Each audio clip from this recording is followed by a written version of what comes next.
Social മീഡിയയെ ഇളക്കിമറിച്ച പാറ്റകൾ Jantar മന്ദറിലെത്തി രാജ്യത്തെ ഭരണകൂടത്തെ അട്ടിമറിക്കുമെന്നായിരുന്നു ചിലരുടെ സ്വപ്നം. പാറ്റ പാർട്ടിയുടെ പൊള്ളത്തരം തിരിച്ചറിഞ്ഞ ദേശീയ മാധ്യമങ്ങൾ ഇവരെ അപ്പാടെ അവഗണിച്ചു.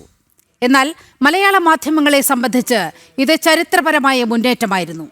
മലയാള മാധ്യമങ്ങൾ ചോദിക്കാത്ത ചില ചോദ്യങ്ങൾ ഞങ്ങൾക്ക് ചോദിക്കാനുണ്ട്. നീറ്റ് ചോദ്യപേപ്പർ ചോർച്ചയ്ക്കെതിരെ എന്ന് പറഞ്ഞ് വിദ്യാഭ്യാസ മന്ത്രിയുടെ രാജി ആവശ്യപ്പെട്ട് ജന്തർ മന്ദറിൽ വന്നത് ആരാണ്? വിദ്യാർത്ഥികളുടെ പേര് പറഞ്ഞ് തെരുവിലിറങ്ങിയവർ മുഴക്കിയ മുദ്രാവാക്യം എന്താണ്?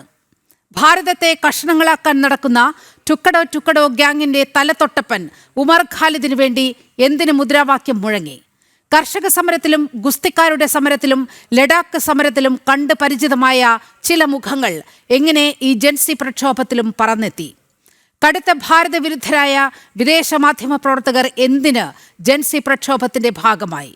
ഈ ചോദ്യങ്ങൾക്കുള്ള ഉത്തരങ്ങൾ തേടുമ്പോഴാണ് പാറ്റകളുടെ യഥാർത്ഥ ഉദ്ദേശം പുറത്തുവരുന്നത്. പാറ്റകൾക്ക് പിന്നിലാര് എന്ന ചോദ്യമാണ് ജനം ഡിബേറ്റ് ഉന്നയിക്കുന്നത്.